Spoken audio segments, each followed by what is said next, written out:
people say you should never canter on the road. I don't want to argue, I don't want to cross swords with anybody, don't want to do that.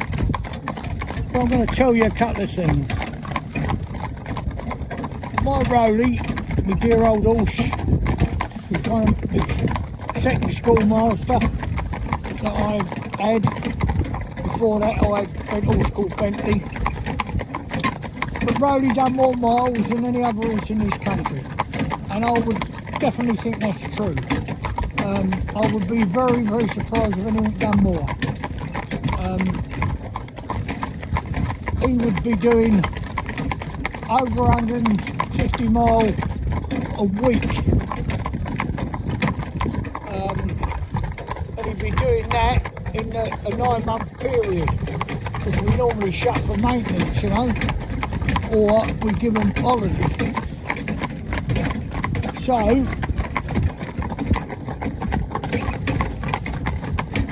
that's one thing. He cantered, I would say, every day of his life when he was at work. Never any problems with joints at all. But what we do with all the horses, we do not trim their feet back as much as we could.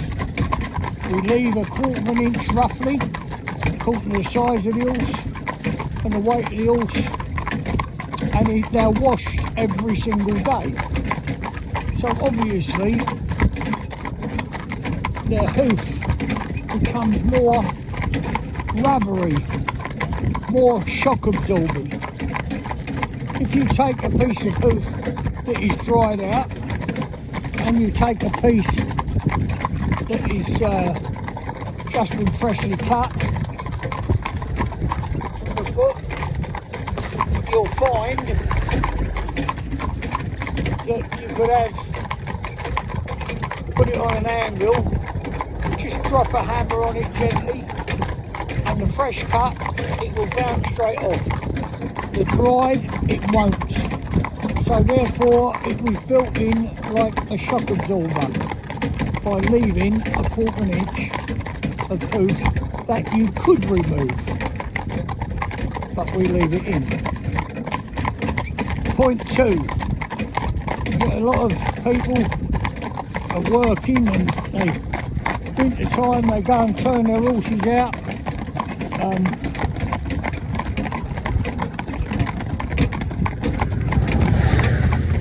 Winter time they go and turn their horses out,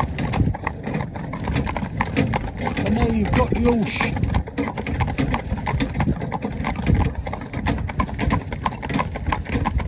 horse galloping round on rock hard frozen ground. And when I say galloping round, you only got to watch your horse. He'll go out, he'll kick, buck, jump, slide. A driving horse doesn't have the weight of a person on its back, it has the weight of the harness. The harness can be, in this day and age, very light, modern harnesses, but if you said a set of harness, called the size, etc., well, what we'll do, we'll weigh 3 sets of harness, you know, full size, and all our harness is heavy made. All the stuff we use is Heartland, but it's the heavy end of what they supply. But that doesn't weigh much at all. So you've got no one on his back, you've got no one doing that. If you do not canter your horse on the road, or trot it, if that horse is ever on, and this could be years after it's been trained, and that gets him for whatever reason into a canter, that will run blind, or you run the risk of the horse running blind, running frightened, in other words.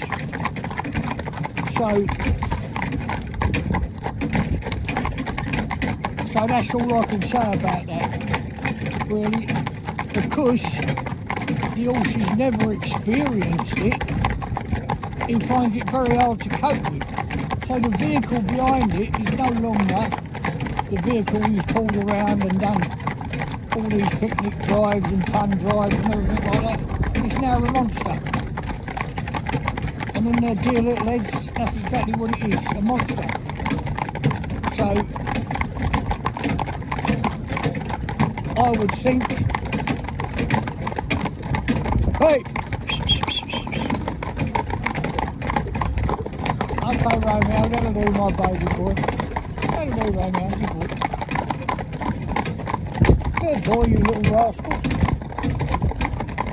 So that's as much as I can say about that cantering on the road. Rowley never had a dentist to him, and he never had a vet except for his annual check for his insurance to say he was fitting up for the job.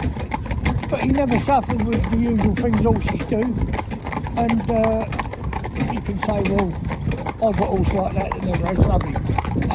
But I think working horses, genuine working horses, don't, as long as they're worked correctly.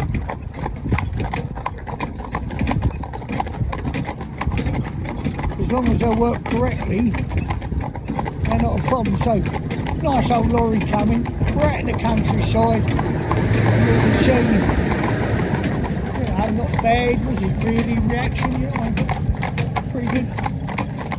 Because what I'm trying to say, we're out in the countryside now, we've had nothing come past us for ages, got no encounter with much traffic at all, certainly nothing as big as that. That's come out the blue and they've coped very well with it. Well, you can't ask for more, can you really? So that's good. So that's what I've got as far as cantering on the road goes. But everybody's got their own ideas, and like I always say, there's thousands of horses out there on that are broken and they're doing perfectly well without my help. But at the end of the day, what do I know? But we never had old Rowley go lame, and we've never had horse go lame due to being on the public highway and the paved ground. As long as you build that shock absorber in, and if you don't believe me, fine, I don't mind. But if you trim a fresh bit off, put it on the handle while your curry is there, and let him just drop an hammer, you know what I mean, you don't lift and let go of it. You fold the handle and release the weight of the hammer onto it and it'll bounce. Keep that bit of shoe, next time he comes and does it, it won't bounce, it'll split the shoe. Split the hoof, the bit you've cut. It'll split it, damage it. But it won't do it.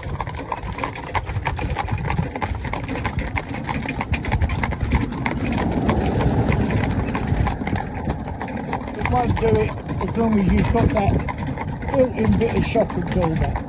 Most important. So our team's going pretty well. We can mix ourselves in a minute with a Royal Mail, won't we?